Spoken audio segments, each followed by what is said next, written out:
Before her hand could close around the clutch she'd set down. For one moment, a man's fingers closed around her wrist instead, hard enough to bruise, and a champagne flute shattered against the marble at her feet. The woman who dropped it didn't apologize.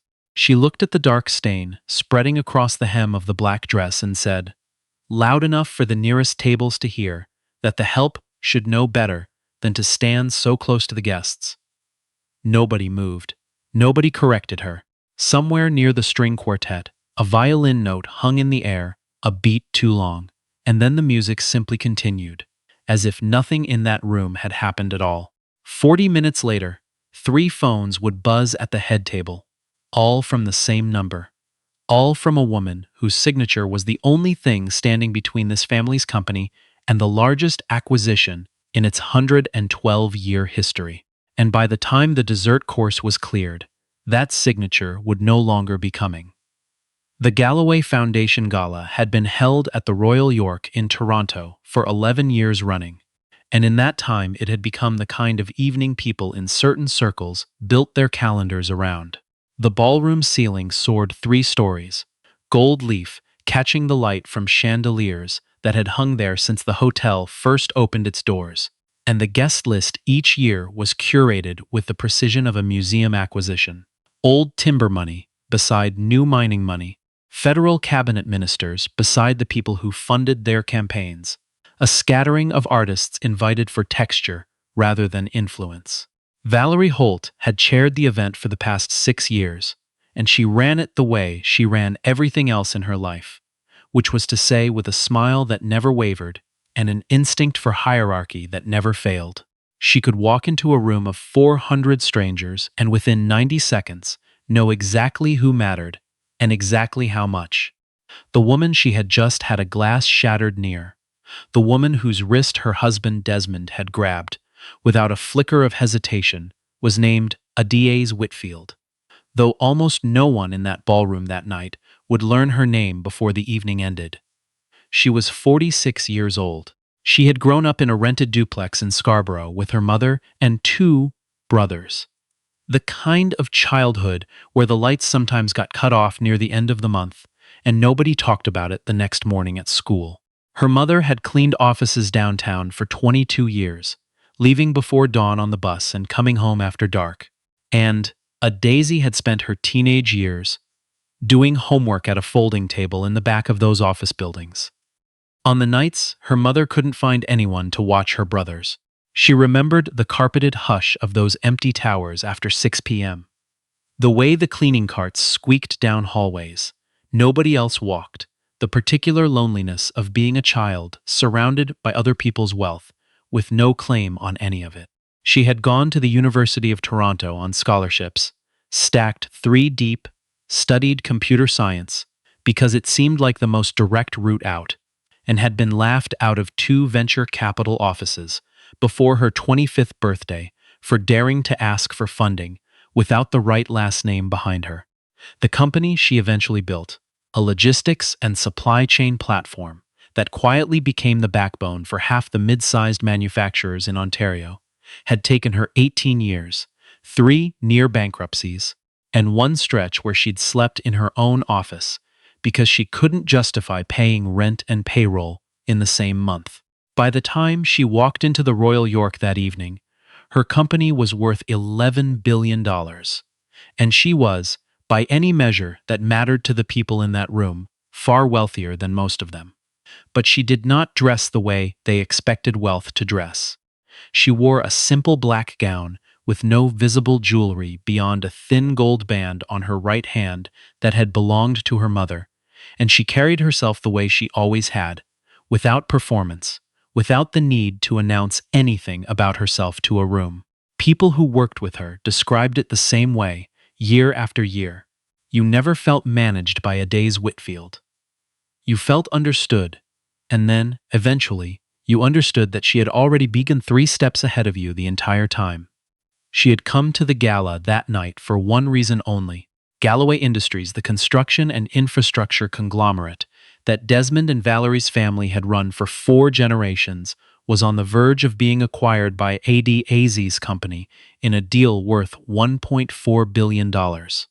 It would save Galloway from a debt position that had been quietly worsening for 3 years, the kind of slow-motion collapse that gets dressed up in board meetings as a strategic restructuring opportunity until there's no language left to disguise it.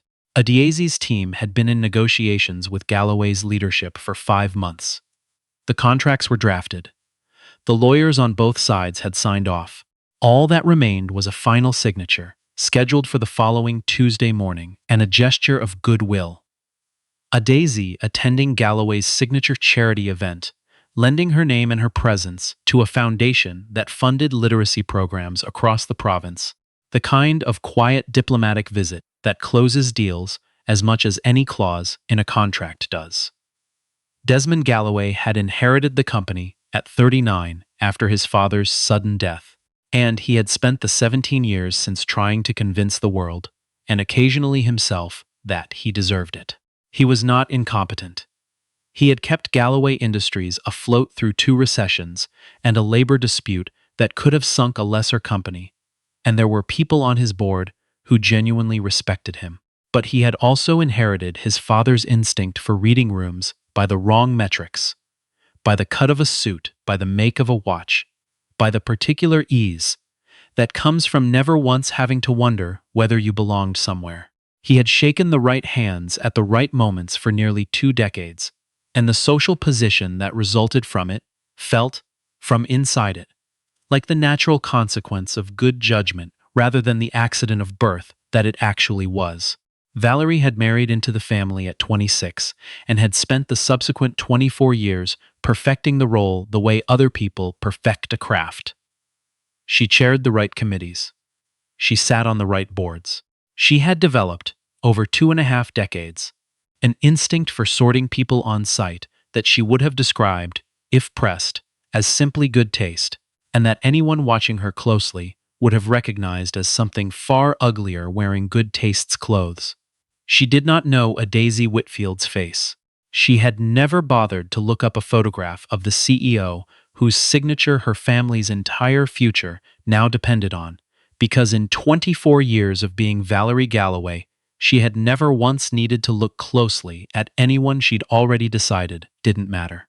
So when Adiazi arrived a few minutes early before the receiving line had properly assembled and approached the family's table, simply to introduce herself ahead of the formal program, Valerie saw a black woman in a plain dress without an escort and made the only judgment she knew how to make. She assumed catering. She assumed staff. And when Desmond's elbow caught Adiazi's arm hard enough that the clutch she was holding slipped from her hand, his irritation at the brief inconvenience curdled instantly into something sharper, something that had been sitting just under the surface of his good manners for his entire adult life, waiting for permission, the wrist grab, the words about the help, Valerie's flute shattering, and her voice rising to fill the sudden quiet, telling this woman, telling Adiazi Whitfield, who controlled the only thing standing between Galloway Industries and ruin, that she needed to watch where she put her hands around people who actually belonged in that room. The room had gone quiet in the particular way. Rooms go quiet when several hundred people simultaneously decide it is safer to study their drinks than to intervene. A server passing nearby froze with a tray balanced on one palm. 2 board members from Galloway's own leadership team, men who would later claim under questioning that they simply hadn't recognized her either, looked away toward the orchestra. Adiazi did not raise her voice. She did not bend to pick up the clutch that had fallen.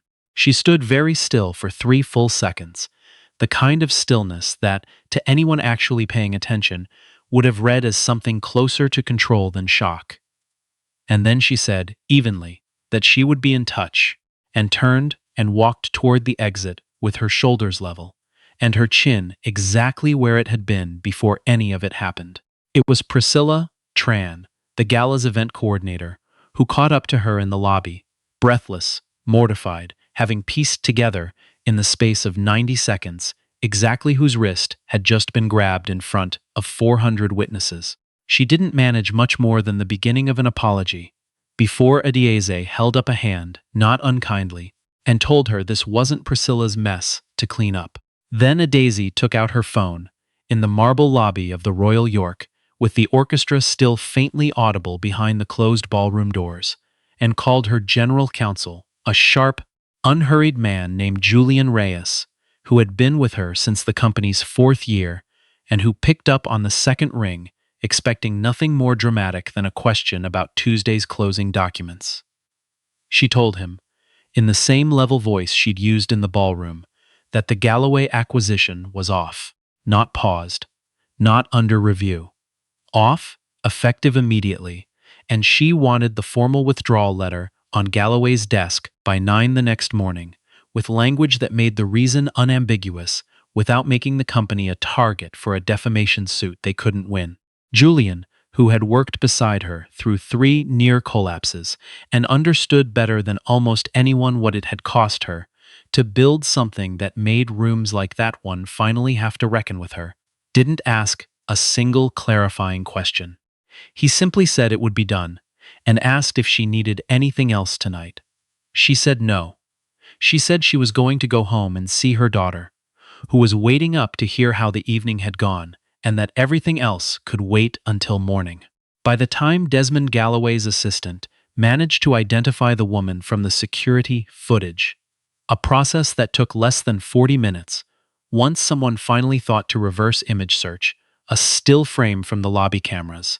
The withdrawal notice had not yet been sent, but Julian had already moved on it internally, looping in Adieze's board chair and her head of communications, building the walls of a decision that would not be unbuilt by an apology delivered after the fact. Desmond found Valerie near the coat check, her face gone the color of the marble underfoot, holding her phone with the search results still open. Adieze Whitfield, founder and CEO, $11 billion, the name attached to every headline about the Galloway acquisition for the past 5 months. A deal Valerie had heard, discussed at her own dinner table a dozen times, without once connecting the name to a face she'd never bothered to learn. What followed over the next several hours had the particular, frantic texture of people trying to outrun a decision that had already been made. Desmond called Adieze's office line and got voicemail. He called a mutual contact on Galloway's board, a man named Reginald Forsyth, who Adieze did not know, in fairness to the file Priya had compiled, was a name she'd already crossed paths with in entirely separate negotiations years prior, and asked him to intervene, to smooth things over, to explain that it had been a misunderstanding, a chaotic room, nothing personal. Forsyth, to his credit, told Desmond plainly that there was nothing to smooth over, that he'd watched the footage Priscilla had quietly forwarded around out of her own guilt, and that what he'd seen wasn't a misunderstanding, so much as the natural conclusion of how the Galloways had always treated people they hadn't bothered to size up first. Valerie, for her part, drafted 4 versions of an apology text that night, and sent none of them, paralyzed by the impossible math of admitting she'd been wrong about something she'd never once considered herself capable of being wrong about. She had built her entire identity around the certainty of her own judgment, around the idea that she could read a room and everyone in it within 90 seconds. And the 90 seconds that had just cost her family's company its future had proven, with brutal clarity, that the only thing she'd ever actually been reading was surface. The withdrawal letter arrived at Galloway Industries' downtown office at 8:47 the next morning, a full 13 minutes ahead of Adieze's stated deadline, and it was about as plainly worded as a piece of corporate correspondence can be, while still being legally careful. It cited a material change in confidence regarding alignment of values between the two organizations. It did not mention the Gala by name. It did not need to, because by then the story had already started moving on its own, the way these things do now. A guest at a nearby table who'd filmed 30 seconds of the aftermath on her phone. Not the slap of the moment itself, but the eerie stillness right after.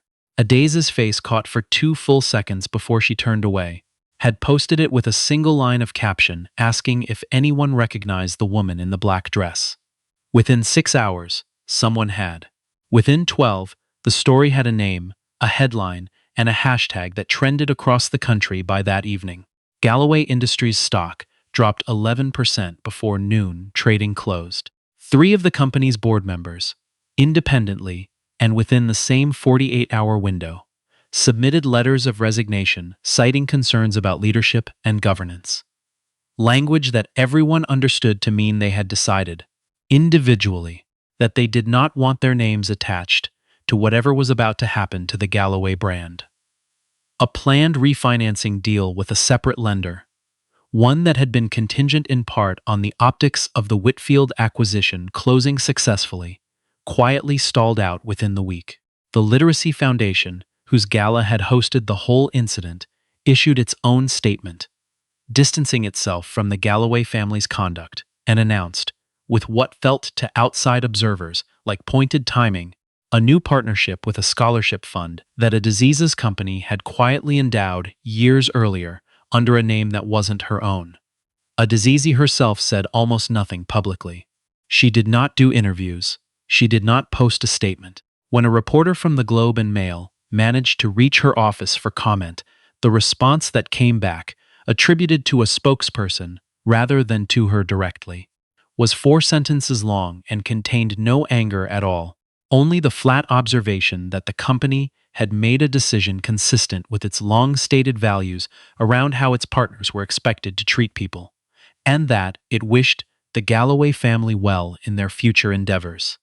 The restraint of it did more damage to Desmond and Valerie than any public fury could have, because it made unmistakably clear that Adaze Whitfield had not lost a single night's sleep recalibrating her sense of self over what had happened in that ballroom. She had simply made a decision and moved forward, the way she had been doing, methodically and without much ceremony, for 18 years. 2 weeks later, Valerie did finally reach her, not through a publicist or a lawyer, but through a handwritten letter delivered to Adaze's office. The kind of gesture that read, depending on how generously you wanted to interpret it, as either genuine humility or a last desperate attempt at damage control once every other channel had failed. Adaze read it twice at her kitchen table, on a Sunday morning, her daughter doing homework across from her, and then she folded it back into its envelope and did not respond. Not out of cruelty. She told Julian when he asked that some letters didn't need replies, that the absence of one was itself the clearest answer she had to give, and that she'd spent too many years of her life being patient with people who only discovered her worth once it became inconvenient for them not to. She thought, sometimes, in the weeks that followed, about the folding table in the back of those downtown office towers, about her mother's hands cracked from cleaning solution, about the particular quiet of being invisible in rooms full of people who would have stepped over her without noticing. She did not think about the Galloways with any real heat. What she felt, more than anger, was something closer to recognition. The simple, settled understanding that she had spent her entire life being underestimated by people who mistook the absence of noise for the absence of power, and that the only response that had ever actually worked, the only one she trusted, was not to raise her voice but to act, decisively and without apology, the moment the choice was finally hers to make. She kept building. The deal she signed instead, 3 months later, with a mid-sized Ontario manufacturer whose owners had treated her with plain, unremarkable decency from the first phone call, closed without incident and without headlines, which was exactly how she preferred it. Galloway Industries was eventually absorbed by a competitor at a fraction of what it would have been worth under the original acquisition, and Desmond stepped down from the board within the year, his name now permanently attached, in the minds of anyone who'd followed the story, to 30 seconds of footage he could never outrun. Valerie stopped chairing galas. She still went to them, occasionally. But she had learned, finally and far too late to matter, to look twice at every face in the room before deciding what it owed her. Adaze never told the story publicly, not once, in any interview in the years that followed. But people who knew her well noticed something had shifted slightly after that night. Not in her ambition, which had never wavered, but in the particular attention she now paid to the people other rooms tended to overlook. She started a mentorship fund the following spring, quietly the way she did most things, specifically for young women from neighborhoods like the one she'd grown up in. Women who'd been laughed out of rooms for not having the right name behind them. She never called it anything dramatic. On the paperwork, in her own handwriting, she'd simply written that she remembered what it cost to be unseen, and that she intended to spend the rest of her life making sure fewer people had to pay that particular price for as long as she had any say in the matter.